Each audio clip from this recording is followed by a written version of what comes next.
All right, we will begin. We're going to end today, just so you know, we're going to end with communion. And I'd love you guys, just how it's going to work is you're just going to come up and take some wine and some bread. We're doing it a little old school today for fun because we just thought it'd be a good idea. And also, maybe you'd like to share it with the person beside you so you can actually tell the person beside you when you get back to your seat, this is Jesus' blood for you. This is Jesus' body for you, broken for you. And then you can have it together in a moment. So that's how we'll do it when we end our gathering today. Start with a question. Does anyone remember how we ended our last conversation back on Mother's Day? Peace, love, recycle. Probably that was it too. Yeah. Anybody else? Anybody else? Remember that was here on Mother's Day. It was a lovely gathering actually that we had. No? Come on. 2 weeks ago, does it seem that far away? We ended with Crave donuts that are not here today. The communion is just bread. It's not Crave donuts broken up in little pieces. Although that would have been interesting, right? We could try that sometime. So the reason we ended that gathering with that bit of just a little illustration, sharing Crave donuts for as many people that could take them. There was only 2. We split them up in as many pieces as we could. It was for this reason. When what we have is too good to keep to ourselves, we share with other people. When what we have is too good to keep to ourselves, we have to share with other people. And what we really tried to drive home is that the beautiful reality of community is this, that when I can't find my faith, you will share your faith with me. All right? Hear that again. When I can't find my faith, you can share your faith with me. And on days when I do feel a little bit stronger, maybe more confident in my faith, I will share my faith with you. And by sharing, this is not the sharing like evangelism sharing. It's just sharing your faith, saying, I have enough for you today as well. And we had this line at the end, which was this beautiful idea that we carry one another. We carry each other. When things are hard in somebody's life, hopefully we have a friend, but in this case, like a member of our church community, they'll say, hey, I'm praying for you. I'm good. What do you need? How can I help? You don't have enough faith today. I have enough for both of us. And that is community. That is what a Jesus community looks like. There's some words and metaphors in the scripture that help us understand this well. The word body is used in the New Testament to just as a metaphor for the church. The word fellowship, the Greek word is koinonia. There was a great jazz fusion band years ago called Koinonia, and they use this word specifically for that reason. They were great, by the way, if you're into that kind of music. If you're not, don't worry. No need to search them out. The word ecclesia is the word for the church and a gathering place, and then the words trees and vines and branches we're going to look at today. The idea of journeying together, all through the scripture we see this.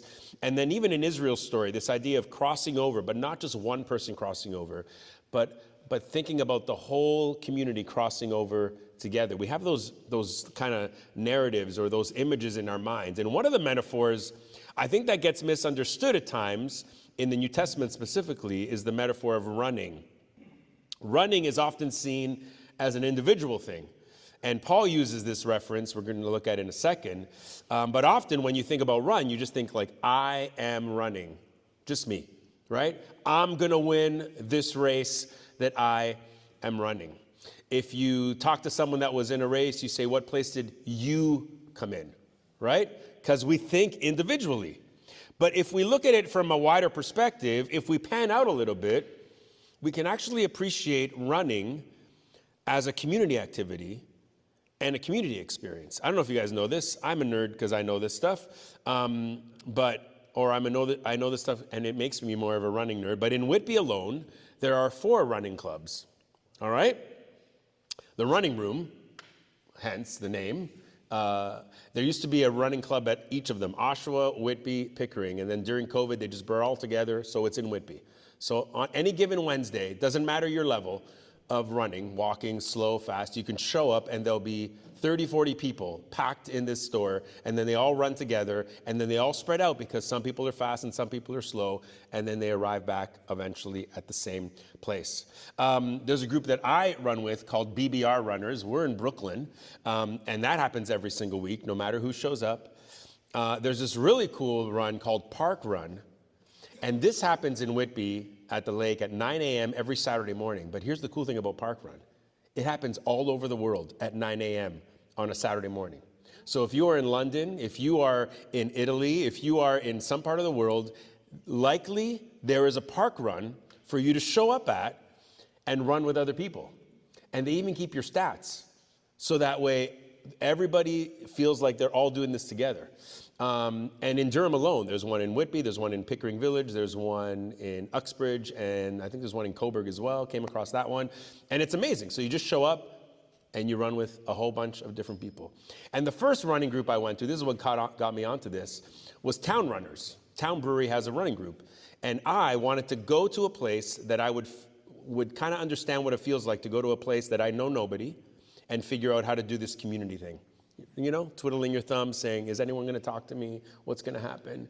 And that started my journey with all of these running clubs. And it's been so cool that we interact. And sometimes I play hooky on my Brooklyn one and go to the town run just to see some old friends. And it's really, really cool. But even if and when you run alone, people are cheering you on.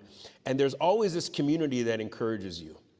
So this is why when I read Paul's words in 1 Corinthians, sometimes I might have had a hard time with these words. And here's what Paul says. He says, do you not know that in a race, all runners run? Yes, Paul, we know. But only one gets the prize. Run in such a way as to get the prize. Everyone who competes in the games goes into strict training. They do it to get a crown that will not last, but we do it to get a crown that will last forever. So I understand what Paul's saying, of course, and what he's trying to say. He's trying to say this: don't take this marathon we're in lightly, folks. Give it your best. Run well. It's a long race. This isn't a sprint. This is a long race. But he also says your crown is better than anything that you'll win at running for home or the Olympics. That's what Paul is saying. And Paul would know better than anyone else that none of us actually run alone, that we actually run with other people all the time. And because we run with others, we slow down for other people. We think about others. We encourage other people. We run when we don't want to with other people.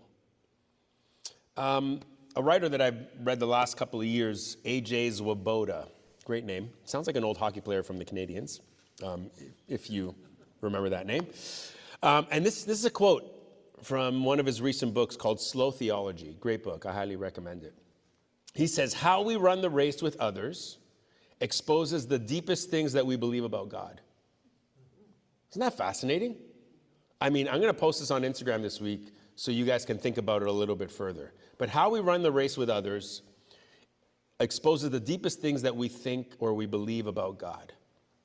And this quote makes sense if the backdrop of the quote is Jesus' great commandment, to love God and to love other people.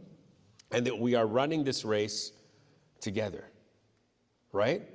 Like, do we run alone? Do we run for ourselves only? Do we think that faith is a solo act? Or, as we talked about last week or 2 weeks ago, do we see this as a community run, a community effort, a community journey? This is another quote from A.J. Swoboda. He says this: the slowest person in any church is almost always the one who reflects the theology of the church.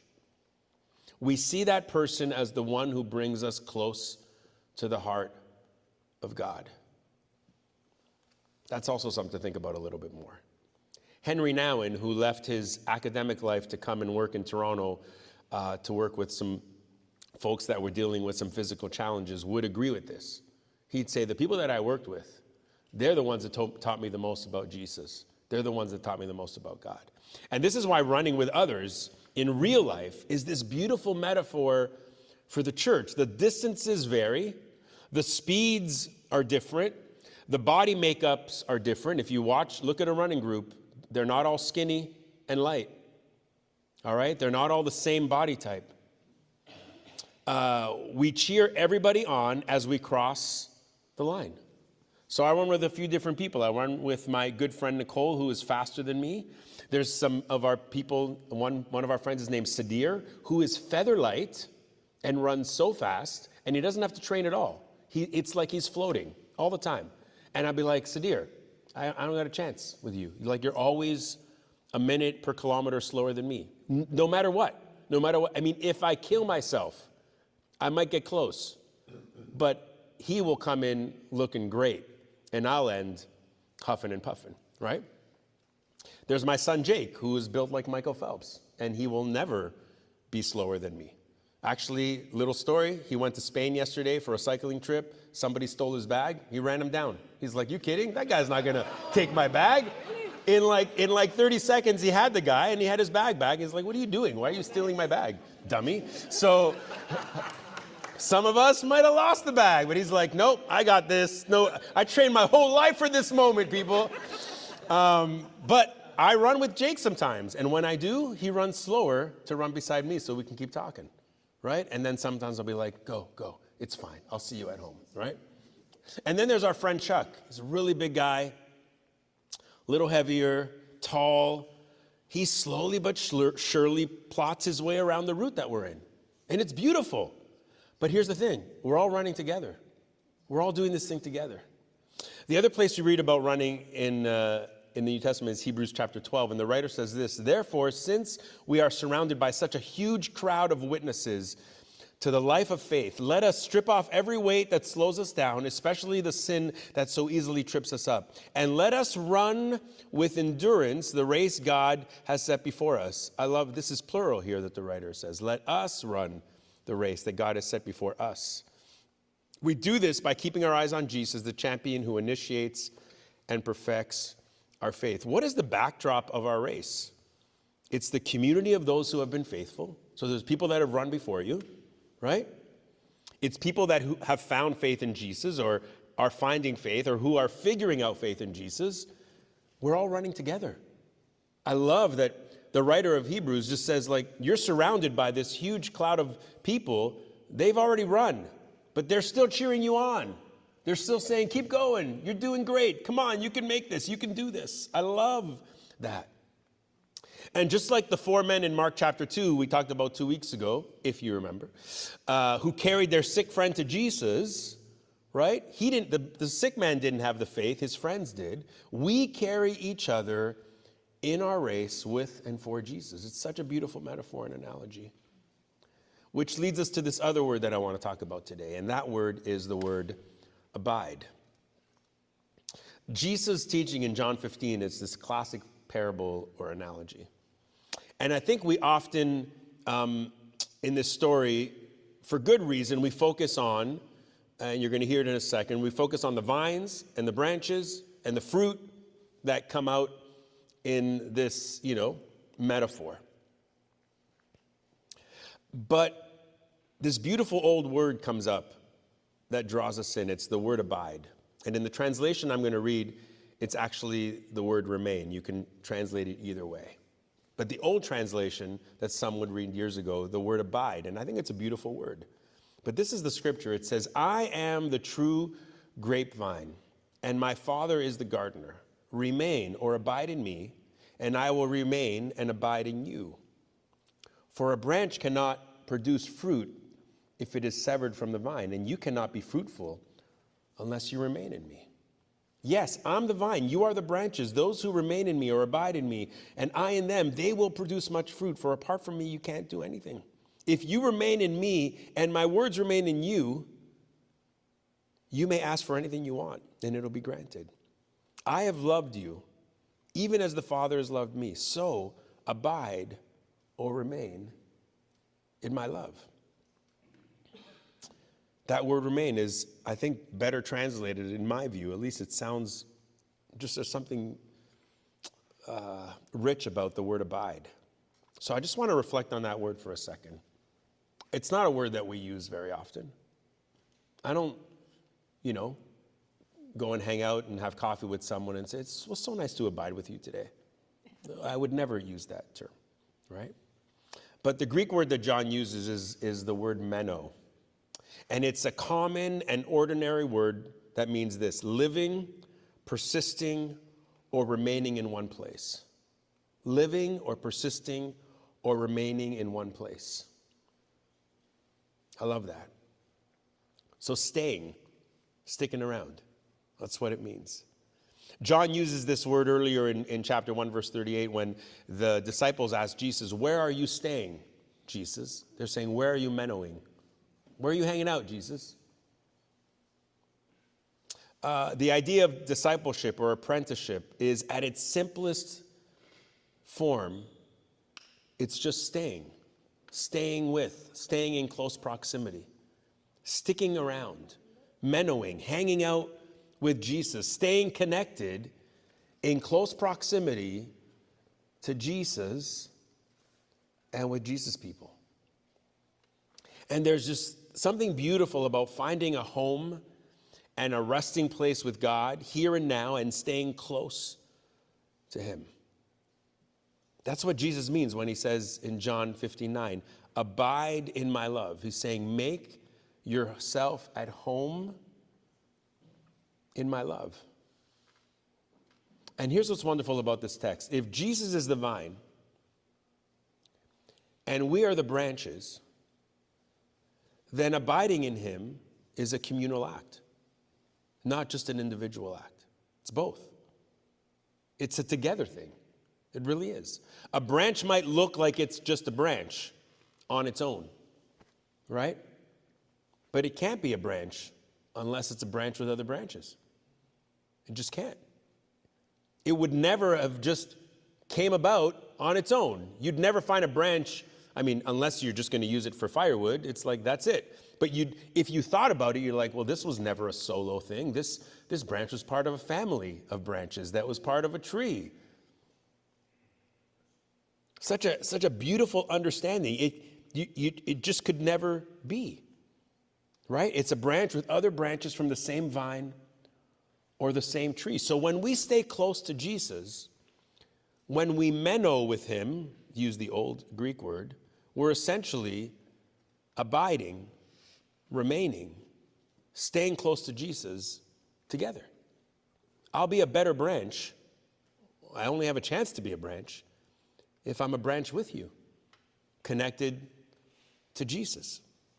That's actually what keeps our faith alive and well and strong and vibrant.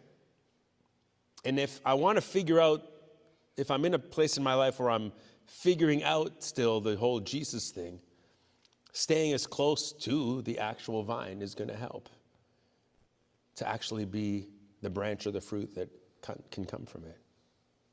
I don't know why, but it just felt like God wanted us to talk through these scriptures the last couple of weeks, these ones that focus on togetherness, on community, on caring each other. I think what we needed to hear perhaps is that we are never in this thing alone. And there are moments where we feel like we want to, either because we're stressed or something's tough or we're walking through something or we have some really strong doubts in our life, we feel like we want to kind of pull back or draw back and say, hey, I think I need a breath for a second. I need to hit pause. But my hope is that we can hit pause while staying connected and not just kind of walking away. So here's some of the last things I want to say. Run towards Jesus, but don't run alone. Run towards Jesus, but you're not doing it alone. You really aren't. And abide in Jesus, but you're not abiding alone. We're doing this thing together.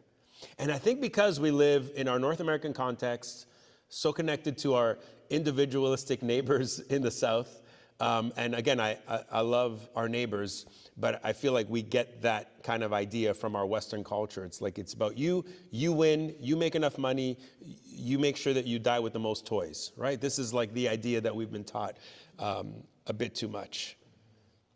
And so we put it sometimes, it kind of like filters into our idea of what we think about God.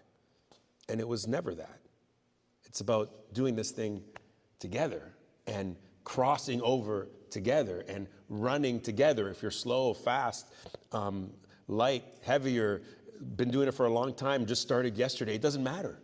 It doesn't matter. We abide with Jesus together. So my encouragement is to get all the nutrients from the vine, from Jesus, not just to help you grow as an individual, although I want you to grow as an individual, and I want you to grow as a follower of Jesus, but to actually be part of this body of Jesus, and that we can grow and do this together.